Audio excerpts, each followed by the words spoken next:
फहमी नहीं होनी चाहिए। हम प्रशासन से एफआईआर दर्ज नहीं करवाएंगे, बल्कि कम से कम 10 ऐसे लोगों की हत्या उससे करवाएंगे जो लोग किसी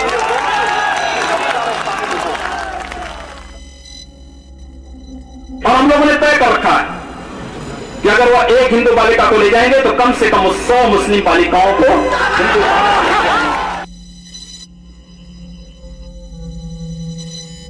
हिंदू अलग संस्कृति है, मुस्लिम अलग संस्कृति है, दोनों एक साथ नहीं रह सकती, दो संस्कृतियां कभी एक साथ नहीं रह सकती हैं। ये टकराव होगा, जरूर होगा। योगी नहीं अंगारा है। लग रहा था, आरएसएस को लग रहा था कि वो हम कुछ लोगों को प्रोफाइल करके, विछांड करके हम लोगों को तोड़ सकती है, हम लोगों के आंदोलन को तोड़ सकती है, हम लोगों के एकता को तोड़ सकती है, और सबसे जरूरी हम लोगों के हौसलों को तोड़ सकती है। तो वो कितने बड़े मुगालते में थे, हमको यह देखने को मिल रहा है। आज मैं आप सब लोगों के बीच में खड़ा होके 1.5 महीने पहले से ज्यादा अपने आप को स्ट्रांग फील कर रहा हूं। सोचने वाली बात है, 1860 का एक लॉ हमारे खिलाफ यूज किया। ये सो कॉल्ड नेशनलिस्ट लोग को अंग्रेजों के पास जाना पड़ा हमको अंदर करने के लिए। मतलब भगत सिंह ने बोला था भूरे अंग्रेज, इनके बारे में ही बोला था शायद। साथियों, अगर साफ शब्दों में मैं बोलूं तो इस बात का भी कोई शर्म नहीं है, कोई दुख नहीं है कि हम लोग कुछ दिन जेल में बंद थे। आज क्रिमिनल्स तो वो हैं जो पावर में हैं, जेल में तो वो हैं जो पावर का विरोध कर रहे हैं। कौन है जेल में? आप अगर थोड़ा डेमोग्राफी देखें तो आपको जेलों के अंदर की जो तादाद है वो दिख जाएगा। अगर आप मारुति के मजदूर हैं जो अपने यूनियन की बात कर रहे हैं तो आपको जेल के पीछे डाल दिया जाएगा। अगर आप छत्तीसगढ़ या झारखंड के आदिवासी हैं जो अपने जल जंगल जमीन की बात कर रहे हैं तो उनको जेलों में डाल दिया जाएगा।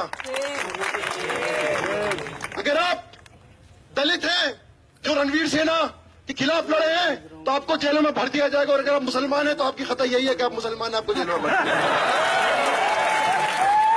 और इसके बाद हमने बोला कि आज हमारे देश में फ्रीडम एक्सप्रेशन खतरे में है। मैं अग्री नहीं करता, मैं डिसएग्री करता हूं। कहां है फ्रीडम एक्सप्रेशन खतरे में? अगर आप, ये डिपेंड करता है आप सत्ता के किस तरफ है, उस हिसाब से आपको फ्रीडम एक्सप्रेशन दिया जाएगा। अगर आप सत्ता के साथ हैं तो आप चाहे मोदी हो, चाहे आप तोगड़िया हो, चाहे आप योगी आदित्यनाथ हो, या इतने सारे इनकी छुटभैया नेता जितने भी हैं, ये फ्रीडम एक्सप्रेशन है। लास्ट टाइम जब मैं यहाँ आया था तो एक बात बोली थी कि पिछले 7 साल में I did not consider myself as a Muslim, neither did I project myself as a Muslim in this campus, but still I was projected as an Islamist terrorist.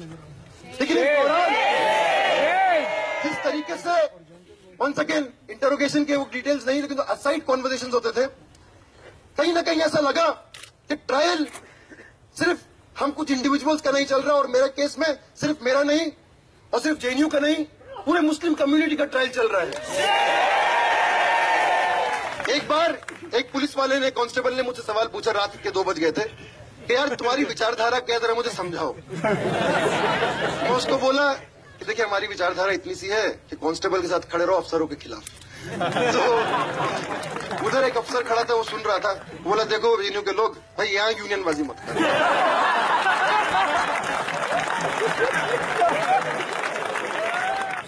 Narendra Modi world Sufi forum को address कर रहे थे, बोल रहे थे कि हम शांति के लिए, हम पीस के लिए खड़े हैं, हम अग्री करते हैं। आप मुर्दा घर की शांति के लिए खड़े हैं, आप कब्रिस्तानों वाली शांति के लिए खड़े हैं, आप एक ऐसी शांति के लिए खड़े हैं जहां आप अपनी दमन ऑपरेसिव पॉलिसीज को देश भर में इंप्लीमेंट करें और लोग शांति से इसकी बात मान लें। आप आदिवासियों को उनके जल जंगल जमीन से खदेड़ दें और आदिवासी शांति पूर्वक उसको मान लें। आप दलितों की बस्तियां जला दें और दलित उसको शांति से मान ले। आप मुसलमानों को फर्जी केसेस में और कम्युनल राइट्स में मार दें और मुसलमान उसको शांति से स्वीकार कर ले। हम इस शांति को भंग करना चाहते हैं।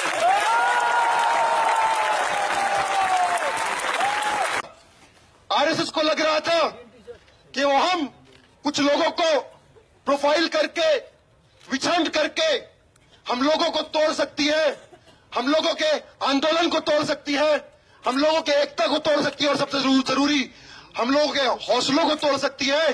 तो वो कितने बड़े मुगालते में थे हमको यह देखने को मिल रहा है। आज मैं आप सब लोगों के बीच में खड़ा होके 1.5 महीने पहले से ज्यादा अपने आप को स्ट्रांग फील कर रहा हूं। सोचने वाली बात है, 1860 का एक लॉ हमारे खिलाफ यूज किया। ये सो कॉल्ड नेशनलिस्ट लोग को अंग्रेजों के पास जाना पड़ा हमको अंदर करने के लिए। मतलब भगत सिंह ने बोला था भूरे अंग्रेज, इनके बारे में ही बोला था शायद। साथियों, अगर साफ शब्दों में मैं बोलूं तो इस बात का भी कोई शर्म नहीं है, कोई दुख नहीं है कि हम लोग कुछ दिन जेल में बंद थे। आज क्रिमिनल्स तो वो हैं जो पावर में हैं, जेल में तो वो हैं जो पावर का विरोध कर रहे हैं। कौन है जेल में? आप अगर थोड़ा डेमोग्राफी देखें तो आपको जेलों के अंदर की जो तादाद है वो दिख जाएगा। अगर आप मारुति के मजदूर हैं जो अपने यूनियन की बात कर रहे हैं तो आपको जेल के पीछे डाल दिया जाएगा। अगर आप छत्तीसगढ़ या झारखंड के आदिवासी हैं जो अपने जल जंगल जमीन की बात कर रहे हैं तो उनको जेलों में डाल दिया जाएगा। अगर आप दलित हैं जो रणवीर सेना के खिलाफ लड़े हैं तो आपको जेलों में भर दिया जाएगा। और अगर आप मुसलमान हैं तो आपकी खता यही है कि आप मुसलमान हैं, आपको जेलों में भर दिया जाएगा। और इसके बाद हमने बोला कि आज हमारे देश में फ्रीडम ऑफ एक्सप्रेशन खतरे में है। मैं अग्री नहीं करता, मैं डिसएग्री करता हूं। कहां है फ्रीडम ऑफ एक्सप्रेशन खतरे में? अगर आप, ये डिपेंड करता है आप सत्ता के किस तरफ है, उस हिसाब से आपको फ्रीडम ऑफ एक्सप्रेशन दिया जाएगा। अगर आप सत्ता के साथ हैं तो आप चाहे मोदी हो, चाहे आप तोगड़िया हो, चाहे आप योगी आदित्यनाथ हो, या इतने सारे इनकी छुटभैया नेता जितने भी हैं, ये फ्रीडम ऑफ एक्सप्रेशन है। लास्ट टाइम जब मैं यहाँ आया था तो एक बात बोली थी कि पिछले 7 साल में I did not consider myself as a Muslim, neither did I project myself as a Muslim in this campus, but still I was projected as an Islamist terrorist. लेकिन इस दौरान जिस तरीके से once again इंटरोगेशन के वो details नहीं, लेकिन तो असाइड कॉन्वर्सेशंस होते थे, कहीं ना कहीं ऐसा लगा कि ट्रायल सिर्फ हम कुछ इंडिविजुअल्स का नहीं चल रहा, और मेरे केस में सिर्फ मेरा नहीं और सिर्फ जेएनयू का नहीं, पूरे मुस्लिम कम्युनिटी का ट्रायल चल रहा है। एक बार एक पुलिस वाले ने, कांस्टेबल ने मुझसे सवाल पूछा, रात के 2 बज गए थे, कि यार तुम्हारी विचारधारा क्या, जरा मुझे समझाओ। मैं उसको बोला कि देखिए हमारी विचारधारा इतनी सी है कि कांस्टेबल के साथ खड़े रहो अफसरों के खिलाफ। तो उधर एक अफसर खड़ा था, वो सुन रहा था, बोला देखो जेएनयू के लोग, भाई यहाँ यूनियनबाजी मत करो।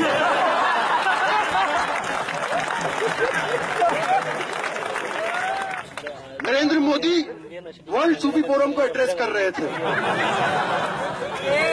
बोल रहे थे कि हम शांति के लिए, हम पीस के लिए खड़े हैं, हम अग्री करते हैं।